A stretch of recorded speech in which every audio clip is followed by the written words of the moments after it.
ಬೆಣ್ಣೆನಗರಿ ಜನರು 2024ಕ್ಕೆ good bye ಹೇಳಿ ಹೊಸ ವರ್ಷ ಬರಮಾಡಿಕೊಳ್ಳಲು ಸಜ್ಜಾಗಿದ್ದಾರೆ. 2024 ಜಿಲ್ಲೆಯ ಜನರಿಗೆ ಸಿಹಿ ಕಹಿ ಎರಡು ಅನುಭವ ನೀಡಿದ್ದು, ಅದರಲ್ಲಿ ಕೆಲವು ಅಚ್ಚಳಿಯದೆ ಹಾಗೆ ಉಳಿಯುವಂತೆ ಮಾಡಿದ್ದು, ಅದರ ಝಲಕ್ ನೋಡ್ಕೊಂಡು ಬರೋಣ ಬನ್ನಿ. 2024ಕ್ಕೆ ಗುಡ್ ಬೈ ಹೇಳಿ 2025 ಬರಮಾಡಿಕೊಳ್ಳಲು ಸಜ್ಜಾದ ಬೆಣ್ಣೆನಗರಿ ಜನರು.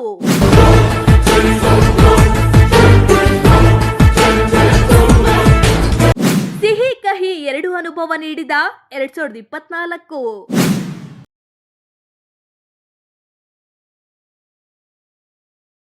2024 ನಡೆದು ಬಂದ ಹಾದಿಯ ಝಲಕ್.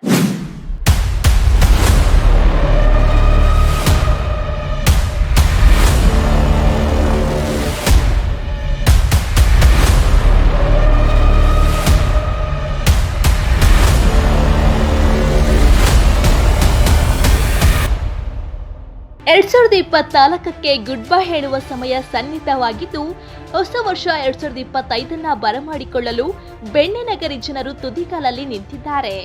ಆದರೆ 2024 ದಾವಣಗೆರೆ ಜಿಲ್ಲೆಯ ಜನರಿಗೆ ಸಿಹಿ ಕಹಿ ಎರಡು ಅನುಭವ ನೀಡಿದೆ. ವರ್ಷದ ಆರಂಭದಲ್ಲೇ ಜಿಲ್ಲೆಯಲ್ಲಿ ಭೀಕರ ಬರ ಎದುರಾಗಿದ್ದು, ಅಂತರ್ಜಲದ ಮಟ್ಟ ತೀವ್ರ ಕುಸಿದಿತ್ತು. ಸಾವಿರಾರು ಬೋರ್ವೆಲ್ಗಳು ಬತ್ತಿದ್ದು, ರೈತರು ಅಡಿಕೆ ತೋಟ ಉಳಿಸಿಕೊಳ್ಳಲು ಟ್ಯಾಂಕರ್ ಮೊರೆ ಹೋಗಿದ್ದರೆ, ಇನ್ನು ತೀವ್ರ ಬರದಿಂದ ತುಂಗಭದ್ರೆಯ ಹೊಡಲು ಬರಿದಾಗಿದ್ದು, ಜನ ಜಾನುವಾರುಗಳು ನೀರಿಗಾಗಿ ಪರದಾಡಬೇಕಾದ ಪರಿಸ್ಥಿತಿ ನಿರ್ಮಾಣವಾಗಿದ್ದರೆ, ಇತ್ತ ದಾವಣಗೆರೆ ನಗರದಲ್ಲೂ 15 ದಿನಕ್ಕೊಮ್ಮೆ ಕುಡಿಯುವ ನೀರು ಪೂರೈಕೆ ಮಾಡಲಾಗುತ್ತಿತ್ತು.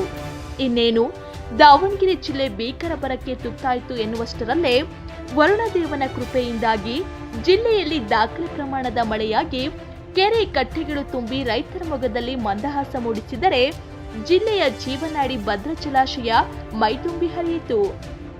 ಇನ್ನು ಮಳೆಯಿಂದಾಗಿ ಜಿಲ್ಲೆಯಲ್ಲಿ ಅಲ್ಲಲ್ಲಿ ಬೆಳೆ ಹಾನಿ ಕೂಡ ಆಗಿತ್ತು.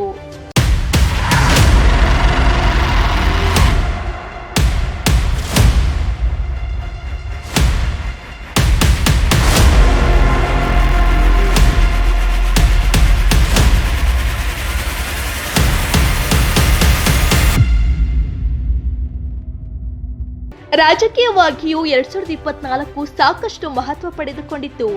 ಏಪ್ರಿಲ್ ಹಾಗೂ ಮೇ ತಿಂಗಳಲ್ಲಿ ನಡೆದ ಲೋಕಸಭಾ ಚುನಾವಣೆಯಲ್ಲಿ ಬಿಜೆಪಿಯಿಂದ ಗಾಯತ್ರಿ ಸಿದ್ದೇಶ್ವರ್, ಕಾಂಗ್ರೆಸ್ನಿಂದ ಪ್ರಭಾ ಮಲ್ಲಿಕಾರ್ಜುನ್, ಪಕ್ಷೇತರ ಅಭ್ಯರ್ಥಿಯಾಗಿ ವಿನಯ್ ಕುಮಾರ್ ಸ್ಪರ್ಧೆ ಮಾಡಿದ್ದರು.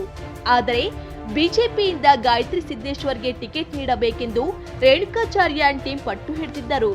ಕೊನೆಗೆ ಜಿಎಂ ಸಿದ್ದೇಶ್ವರ್ ಪತ್ನಿಗೆ ಟಿಕೆಟ್ ಕೊಡಿಸುವಲ್ಲಿ ಯಶಸ್ವಿಯಾದರೂ ಕೂಡ ಕಾಂಗ್ರೆಸ್ ಅಭ್ಯರ್ಥಿ ಡಾಕ್ಟರ್ ಪ್ರಭಾ ಮಲ್ಲಿಕಾರ್ಜುನ್ ಭರ್ಜರಿ ಜಯಗಳಿಸುವ ಮೂಲಕ ಸಂಸತ್ ಪ್ರವೇಶಿಸಿದ ದಾವಣಗೆರೆಯ ಮೊದಲ ಮಹಿಳಾ ಸಂಸದೆ ಎಂಬ ಹೆಗ್ಗಳಿಕೆಗೆ ಪಾತ್ರವಾದರು.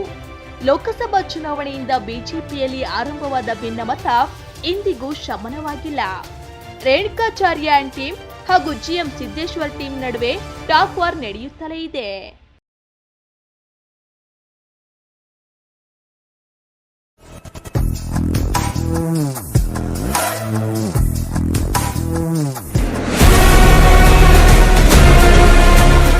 ಎರಡ್ 2024ರಲ್ಲಿ ಚನ್ನಗಿರಿ ಪೊಲೀಸ್ ಠಾಣೆಯ ಮೇಲೆ ಕಲ್ಲು ತೂರಾಟ ಪ್ರಕರಣ ಸಾಕಷ್ಟು ಸದ್ದು ಮಾಡಿತ್ತು.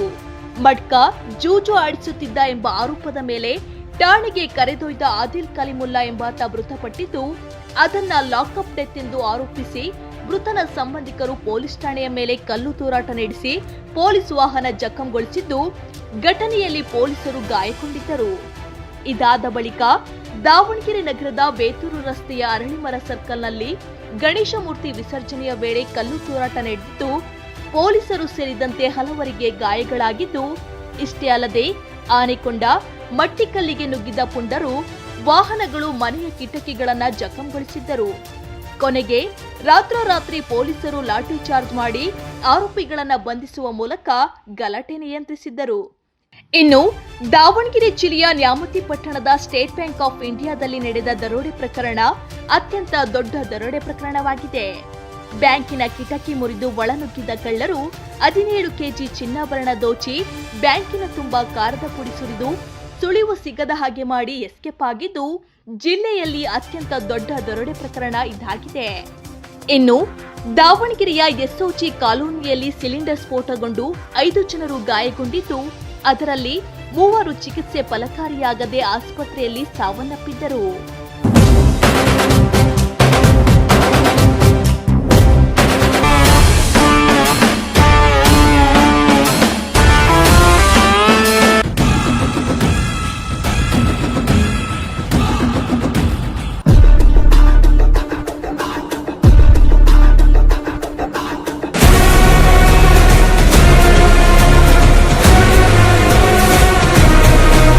ಒಟ್ಟಿನಲ್ಲಿ 2024 ಜಿಲ್ಲೆಯ ಜನರಿಗೆ ಸಿಹಿ ಹಾಗೂ ಕಹಿ ಎರಡೂ ಅನುಭವ ನೀಡಿದೆ. ಏನೇ ಆಗಲಿ 2025 ಜಿಲ್ಲೆಯ ಜನರಿಗೆ ಸಿಹಿ ಅನುಭವ ಮಾತ್ರ ನೀಡಲಿ ಎಂಬುದು ಒನ್ ಕನ್ನಡ ನ್ಯೂಸ್ ಆಶಯವಾಗಿದೆ.